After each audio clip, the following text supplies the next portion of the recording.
안 좋으시면 오히려 좋으신 거 아니에요? 양치라는 거 왜 알려주세요? 제가 원래 임플란트나 틀니가 주 분야이긴 하지만 환자분들이 자기 치아로 오래오래 잘 쓰셔야죠. 오늘은 치아를 오래오래 잘 쓰기 위해 가장 중요한 양치질법에 대해서 알려드리도록 하겠습니다.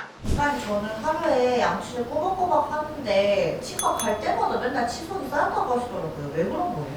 꼬박꼬박 하는 거 맞으세요? 일단은 양치질 방법이 좀 잘못되면 좀 그러실 수 있습니다. 흔히들 많이 놓치는 게 이제 양치질을 하면 보통은 이렇게 칫솔을 들고 좌우로만 이렇게 닦거든요. 치아 면이라는 것 자체는 이 바깥쪽 면, 그 다음에 안쪽 면, 그 다음에 씹는 면, 그 다음에 치아 사이사이가 있는데 저희가 그냥 보통은 이렇게 좌우로만 양치질을 하기 때문에 이런데 사이사이가 안 닦여서 염색을 해보면 이제 세균들이 이렇게 있는 부분이 이렇게 분홍 색깔로 보이거든요. 그래서 이 환자분도 굉장히 잘 닦으셨다고 했는데 이런데 사이사이 보면 하나도 안 닦였거든요. 그다음 두 번째 이제 또 저희가 많이 놓치는 부분이 이제 어금니 쪽에서 많이 놓치는 부분들이 있는데요. 여기 환자분 사진을 보면은 아까는 이제 바깥면들이 다 잘 닦였는데 뒤로 갈수록 이렇게 바깥면들이 잘 안 닦인 모습을 볼 수 있습니다. 이게 왜 그러냐면 보통 저희가 양치질을 하면 입을 벌리고 하기 때문에 그 뒤쪽 부분이 이제 칫솔이 거의 안 들어가 제대로 안 닦이거든요. 직접 이제 시청자분들도 이걸 해보시면 될 텐데요. 입을 이렇게 크게 벌리고 손가락을 한번 넣어보세요. 그럼 맨 끝에가 안 닿거든요. 그런데 입을 앙 다물고 이렇게 넣으시면 끝까지 닿거든요. 그래서 이제 맨 바깥면 같은 경우는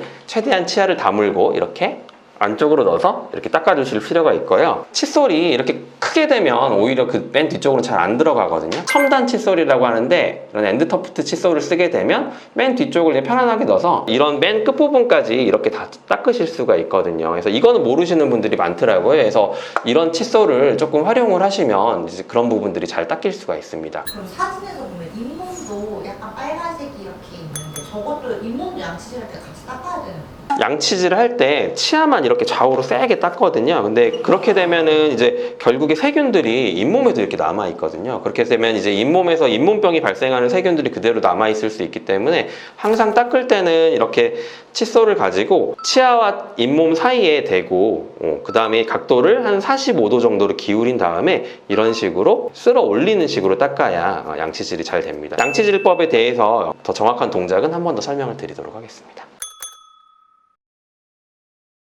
입에서 아무래도 이제 조금 이제 냄새라든지 이런 건 조금 덜 나지만 그냥 가글만 하면은 남아있는 음식물 찌꺼기는 다 그대로 이제 치석이 되고 다 안 좋을 거기 때문에 그다음 또 가글을 너무 많이 사용을 하게 되면 이제 입안이 좀 건조해질 수도 있거든요. 그래서 가글은 그렇게 많이 추천을 드리는 편은 아닙니다. 이제 많이들 이제 치간 칫솔이나 치실 쓸 때 이제 피가 나서 좀 겁나가지고 좀 안 쓰시는 분들이 많은데 잇몸에서 피 나는 이유는 잇몸이 안 좋아서거든요. 그래서 오히려 치간 칫솔이나 치실을 더 잘 써주셔야 되세요. 더 많이 써주셔야 되고 그다음에 치간 칫솔이나 치실 같은 거 잘 쓰고 나면 이제 그쪽에 있는 세균들 때문에 잇몸이 붓는 거거든요. 그래서 세균들이 없어지고 나면 오히려 붓기가 확 가라앉거든요. 나쁜 피를 뺀다는 느낌으로 이렇게 잘 열심히 해주시는 게 도움이 됩니다. 원장님 그 칫솔 있잖아요. 네. 어떤 걸 써야 좋은 건가요?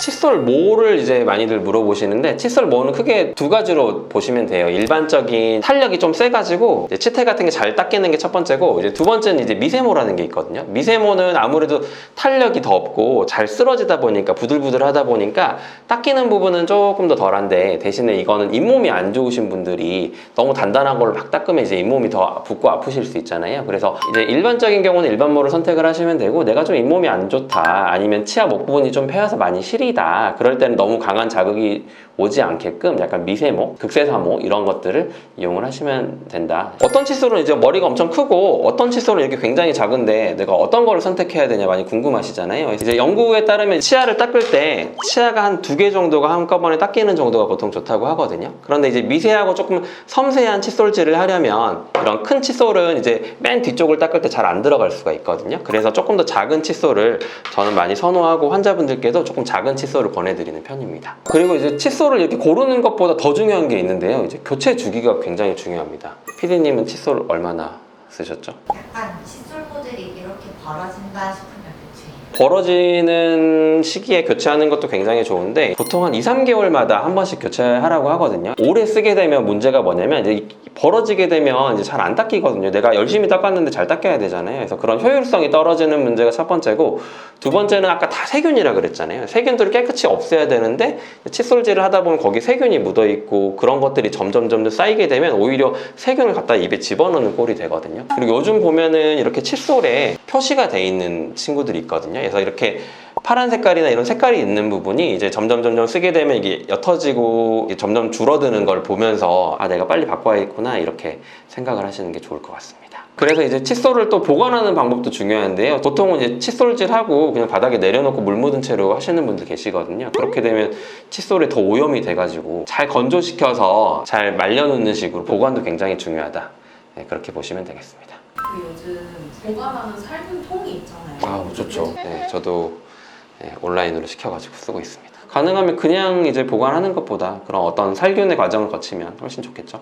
전동 칫솔도 되게 많이 쓰시잖아요. 네. 전동 칫솔에 대해서 어떻게 생각하세요? 전동 칫솔 저는 개인적으로 굉장히 좋아하거든요. 동작이 조금 익숙하지 않으신 분들은 보통 이게 좌우로만 하니까, 근데 전동 칫솔 같은 경우는 이렇게 돌아간다거나 아니면 위아래로 이렇게 진동을 주기 때문에 아까 말씀드린 그런 동작들이 조금 더 쉽게 되거든요. 그래서 저는 조금 잘 안 닦이시는 분들은 전동 칫솔도 많이 권해드리는 편이고, 전동 칫솔을 쓰면 이제 보통 치아가 닳아지지 않을까, 너무 빨라서 이렇게 패이지 않을까 하는데, 이제 연구해 보면은 그렇다고 더 위험하거나 그런 건 아니라고 하거든요. 그러나 대신에 전동 칫솔도 그 위에 팁을 한 2, 3개월마다 한 번씩 좀 바꿔주는 게 좋을 것 같습니다. 제가 자기 전에 양치질을 하고 꼭 치실을 하거든요.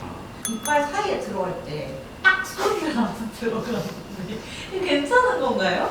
빡 소리 나면 큰일 납니다. 치실을 쓸 때 이제 좀 잘못 사용하는 부분 중에 하나가 이제 이렇게 치실을 손가락에 감아서 팍 집어넣으시는 분들이 있으세요. 근데 그게 아니라 이렇게 살살 톱질하듯이 들어가야 되거든요. 그래야 잇몸이 망가지는 일이 좀 덜하고, 치실질을 이렇게 할 때 안에 집어넣고 이렇게 위아래로 이제 닦아내듯이 써야 되는데 좌우로 이렇게 막 톱질하듯이 쓰시는 분들이 있거든요. 그러면 치아 목 부분이 이제 패일 수가 있거든요. 그래서 치실은 사용을 하실 때 지그재그로 부드럽게 넣고 부드럽게 위아래로 이렇게 왔다 갔다 닦아주시는 느낌으로 그렇게 쓰시면 좀 더 치실을 잘 사용할 수 있을 것 같습니다. 이제 마지막으로 또 놓치기 쉬운 부분이, 세균이 가장 많이 살고 있는 혀를 꼭 잘 안 닦으시더라고요. 혀에 굉장히 많은 세균들이 살고 있거든요. 그래서 양치질을 열심히 해도 이제 혀에 뭐 잇몸 질환을 일으키는 세균이라든지 뭐 충치를 일으키는 세균들이 많이 있게 되면 이제 그런 효과가 반감될 수밖에 없습니다. 그래서 혀를 잘 닦아주시는 게 좋겠고, 혀를 닦을 때 그냥 칫솔로도 잘 닦으실 수 있지만 효과를 비교를 해보면 전용 클리너를 이용을 했을 때 훨씬 더 효과가 좋다고 그러거든요. 가능하면 혀 클리너를 집에 하나씩 꼭 상비해 두시고 필요할 때 이제 혀를 잘 닦아주시면 좋고, 그 다음에 요즘에 이제 마스크를 벗으니까 입냄새가 좀 문제잖아요. 그래서 그런 부분도 혀를 잘 닦으면 굉장히 많이 해결이 되거든요. 그래서 꼭 혀를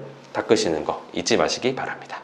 불소 치약도 있고 무불소 치약도 있고 한데 치약은 어떤 거 사용하는 게 제일 좋아요? 치약은 일단은 불소는 무조건 들어가 있는 게 좋습니다. 불소가 이제 충치를 예방하기도 하고 약간의 충치도 다시 재강화시켜서 이제 충치가 더 진행을 막기도 하거든요. 간혹 이제 양치질이 잘 된다고 더 뽀득뽀득하다고 연마제가 많이 들어있는 거를 좀 사용하시는 분들이 있거든요. 그렇게 되면 이제 많이 마모를 시키는 거기 때문에 이제 좌우로 거기다가 세게 이렇게 양치질을 하다 보면 치아 목 부분이 많이 패일 수 있거든요. 가능하면 불소는 있고 연마제는 많이 들어있지 않고 그런 치약을 쓰시는 게 좋겠고, 치아가 시린 분들을 위한 전용 치약이 있고 일반 분들을 위한 치약이 있는데, 시린 분들 같은 경우는 거긴 연마제도 많이 없고 해서 훨씬 덜 시리고 좋거든요. 그래서 많이 시리고 안 좋다 그러면 시린니 전용 치약을 사용하시는 것도 추천드립니다.